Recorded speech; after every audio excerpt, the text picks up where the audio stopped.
মুহূর্তে আমাদের নিজেদের চাইতে অনেক বেশি জরুরি বাবলিকে খুঁজে বের করা। তা সবটাই নির্ভর করছে তোমার উপর। অনেকদিন তোমার সাথে কোনো সত্যি কথা বলি না, আজ একটা সত্যি কথা বলবো। বলবে নিশ্চয়ই। এখনো তুমি আমাকে কতটা ভালোবাসো? ওটাকে সত্য মিথ্যার হিসাবে ফেলা যায় না, আর তুমি চাইলেও সেই হিসাবটা মেলাতে পারবে না। তাহলে সত্যিটা কি? আমি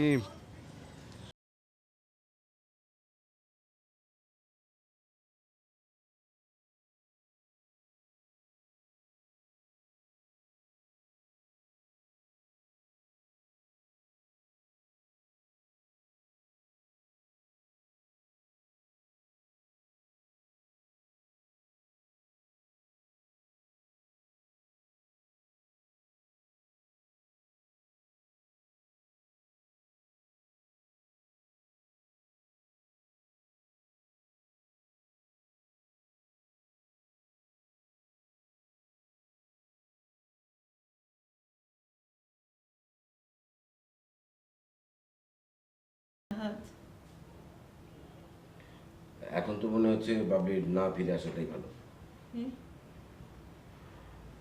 আমি তোমাকে প্রথমে বলতে চাইনি, তো এখন তো মনে হচ্ছে না বলাটাই ভুল। কি করেছে ভাইজান? আমার ঘরে সে থাকতে চায় এবং আমার সাথে একই ঘরে থাকতে চায়।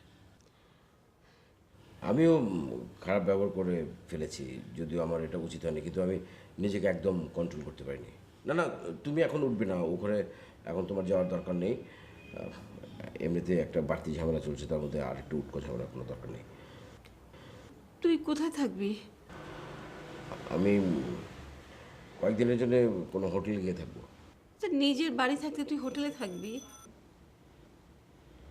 নিজের বাড়ি রেখে এটাকে নিজের বাড়ি না ভেবে যদি বাবলি বাইরে চলে যেতে পারে, আমি তো স্রেফ নিজেদের জন্যেই বাড়ি ছেড়ে বাইরে যাচ্ছি। আমি সত্যি সত্যি কিছু মেলাতে পারছি না রে রাহাত। জীবনে অনেক সময় এমন কিছু মুহূর্ত আসে যেটার হিসাব কখনো মেলানো যায় না, মা।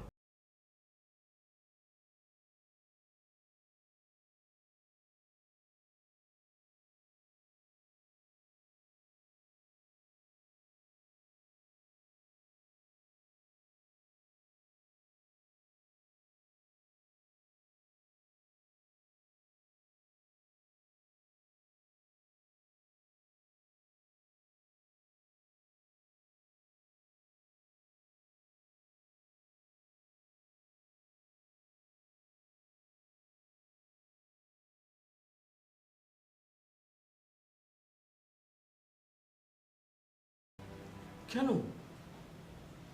তুমি কেন বলেছিলে? আমি বিশ্বাস করতে পারছি না, যে কেন তুমি কেন বলতে গেলে? তুমি কেন? আপনার সাথে আমার কিছু কথা বলবার ছিল।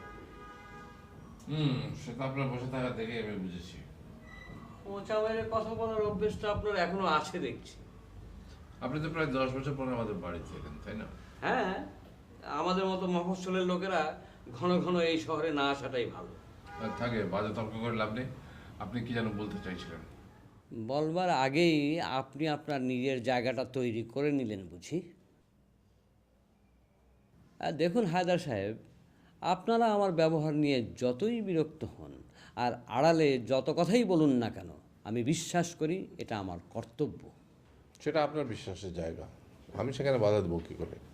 হ্যাঁ, এবং আমার বিশ্বাস আপনার কারণে এই পরিবারের সেই জায়গাগুলো নষ্ট হয়ে যাচ্ছে।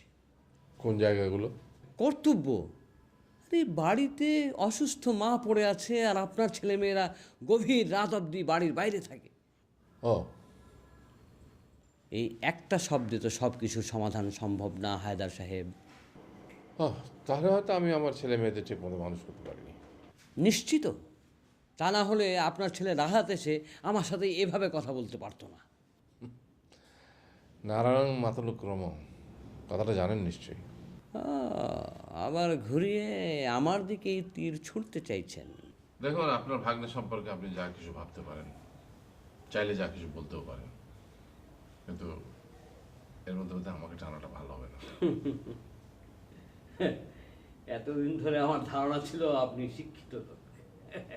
আজকে থেকে আপনি ধরে নিন যে আমি আপনার চেয়ে অল্প শিক্ষিত। এই দায়িত্বটা আমি নিজেই নিয়ে নিচ্ছি, শুধুমাত্র জবেদার ভবিষ্যতের কথা চিন্তা করে। আপনার আর কয়েকদিন আসতে দেরি হলেই কিন্তু জমিদার আর এ সম্বন্ধে ভাববার কোনো অবকাশই হতো না। ভাগ্যিস আপনি চলে এসেছেন, নাহলে এত কিছু নিয়ে ভাবতো কে?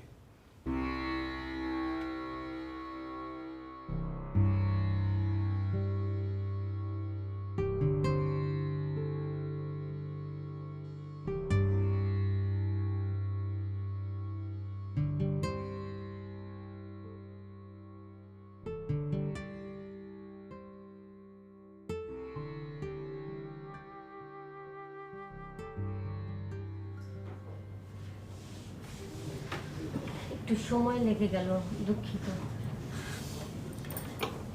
অনেক বেশি সময় লাগলেও আমাকে অপেক্ষা করতে হতো। কি খাবে বলো? অনেকক্ষণ ধরে অপেক্ষা করতে করতে খিদে পেয়ে গেছে। মোহিত মোহিত কোথায় পুনম? তোমার বাবাকে আনতে গেছে। হাসছো যে তুমি? তার মানে কি ধরে নেব আমি?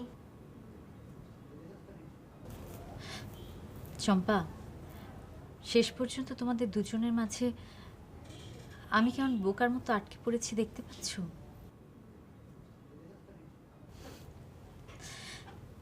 জীবন কিরকম খেলা খেলতে পারে আমাদের নিয়ে, তাই নিয়ে হাসছিলাম। মাত্র কদিন আগেই যে লোকটাকে আমি গুলি করে মারতে চেয়েছিলাম, এখন তার অপেক্ষায় আটকে আছি। উল্টো করে বলছো তুমি।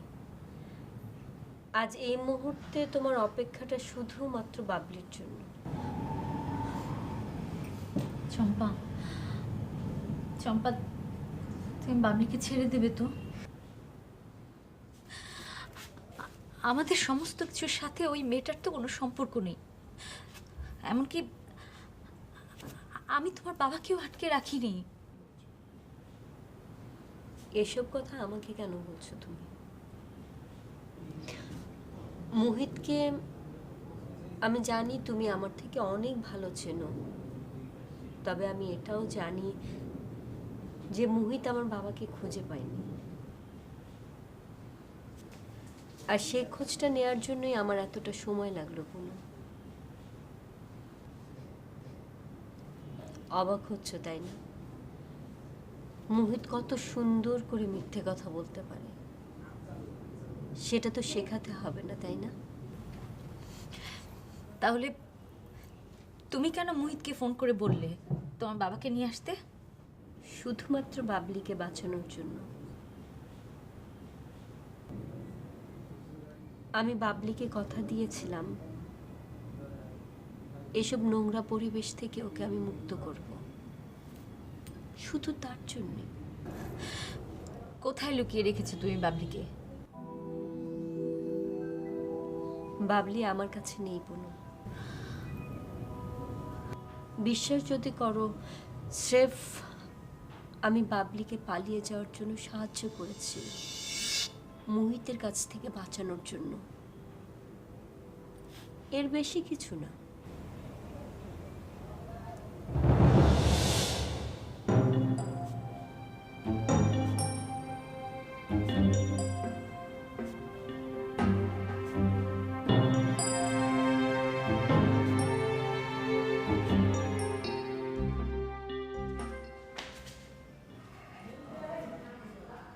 আরে মামা, আপনি কখন এলেন? যদি জানতে চাই এখন কটা বাজে? সে কথা বললে তো বলতে হবে যে অনেক তাড়াতাড়ি বাড়ি ফিরে এসেছি। খারাপ মানুষ আর চোর ছাড়া আর কেউ এত দেরিতে বাড়ি ফেরে না। যদিও দুটোর কোনোটাই আমি না। আর মামা, এটা তো মফস্বল শহর না যে সন্ধ্যার লাগার সাথে সাথে পুরো শহর ঘুমিয়ে পড়বে। চলুন না আমার সাথে একবার বাইরে, দেখবেন এখনো কেমন জেগে আছে পুরো শহর। একটা চড় মেরে তোমার মুখ বাঁকা করে দেওয়া উচিত। মুরব্বীদের সাথে কিভাবে কথা বলতে হয় তাও শেখনি। এই গর্ধবের মতো হাসার মানে কি? সরি মামা, ভুলেই গিয়েছিলাম আপনি যে মাঝে মাঝে শিক্ষা প্রদান কর্মসূচি নিয়ে আমাদের বাড়িতে এসে ওঠেন। রাতুল, তুমি এর ঘরে যা। মা, তোমার শরীর কেমন আছে এখন?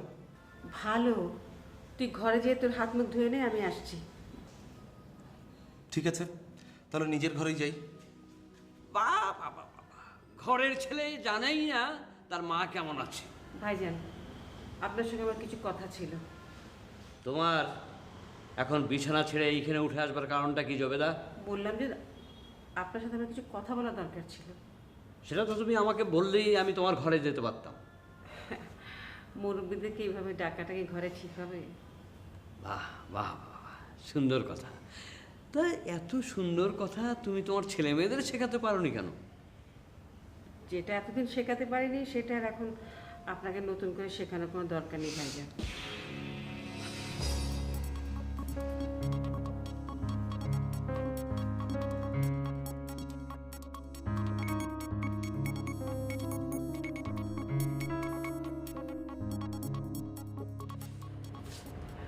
লোকটা কে? ভুলেও তার সামনে পড়তে যেও না। উনি আমার মামা হন, মামা। মাঝে মাঝেই তুমি ভুলে যাও, আমার কেউ দেখতে পাবে না। আসলে আমি সবসময় তোমার সাথে এমনভাবে থাকি যে সত্যি ভুলে যাই তোমাকে কেউ দেখতে পায় না।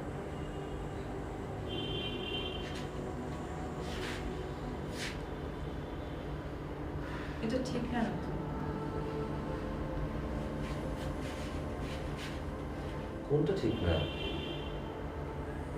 মাঝে মাঝে আমার মনে হয় ভীষণভাবে ঠকাচ্ছি তোমাকে আমি।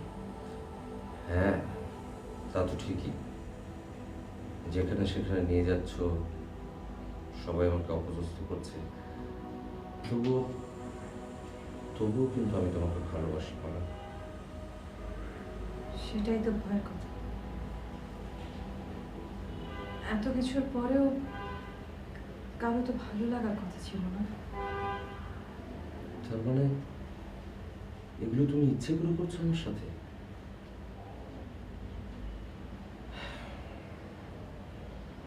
এ কারণেই হয়তো এত ভালো লাগে তোমাকে। একটা জিনিস চিন্তা করে দেখো না, কত মানুষ আছে যে মুখের উপর এমন করে সত্যি কথাগুলো বলতে পারে।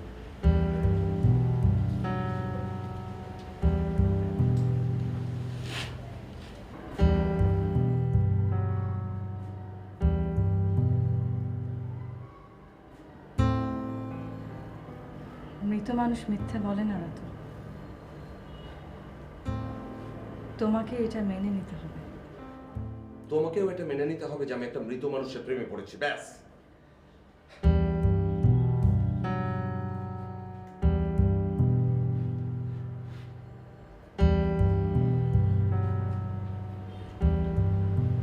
আরেকটা উপায় অবশ্য আছে, বলবো? তুমি চাইলে আমিও মরে গিয়ে তোমার সাথে মিশে যেতে পারি। তখন আর বলতে পারবে না যে একটা মৃত মানুষের সঙ্গে সংসার করছো।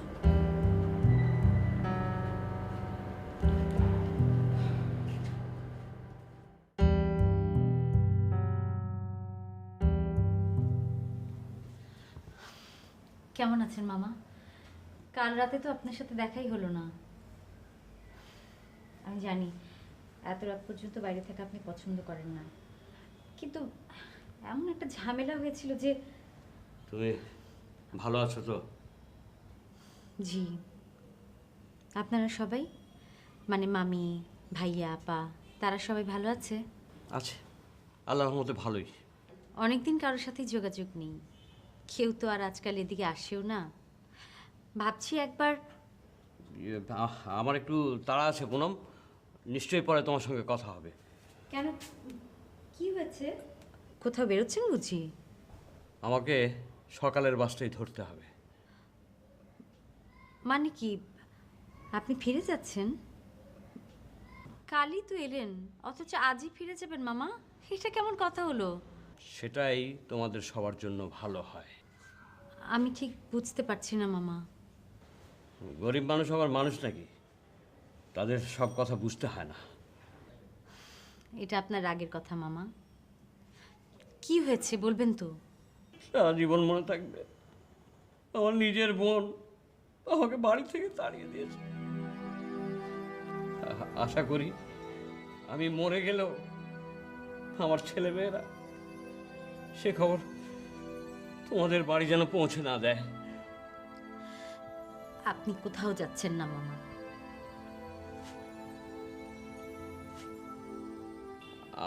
আমাকে শুধু শুধু আটকে রাখতে চেও না পুনম। আমি বলছি আপনি এই বাড়ি থেকে কোথাও যাচ্ছেন না। দেখি আমার উপর দিয়ে কে আপনার সাথে খারাপ ব্যবহার করে।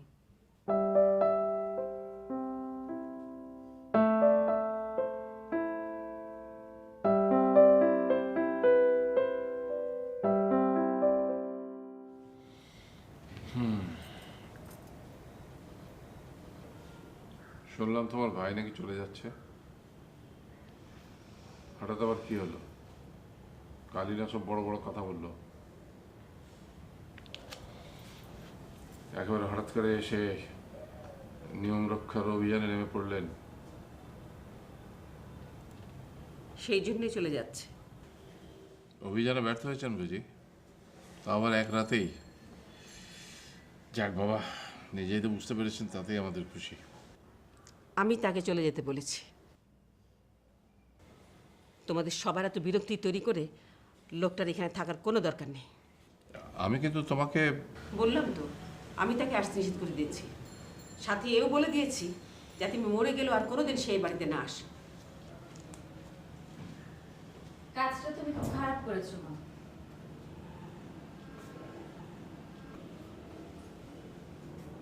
মা, লোকটা নেহাতই সরল মনে কথাগুলো বলে থাকেন। খুব সাধারণ মানুষের মতো ভেবে নিতে পারেন যে নিজের বোনের বাড়িতে তার অন্তত একটা কথা বলার অধিকার আছে। সে ভাবলেই তো আর হবে না। তোমার বাড়ির সবাই সেটাকে ভুল ভাবছে। বাবা জানো তো, গ্রামের এই মানুষগুলোর একটা সুবিধার কথা। এর মধ্যে আবার আমাকে টানছো কেন তুমি? মানুষগুলো সারাক্ষণ হিসেবে খেলায় মেতে ওঠে না।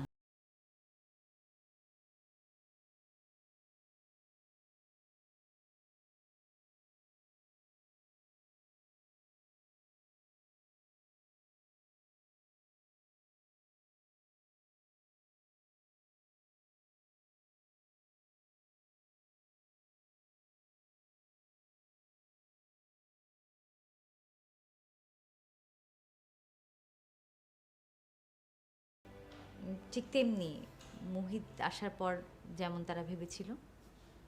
কথাটা কি তুমি আমার উদ্দেশ্য বললে? না বাবা, এটাও তো সত্যি। আমরা চাইলেও কখনো মোহিতকে এ বাড়ি থেকে বের করে দিতে পারিনি।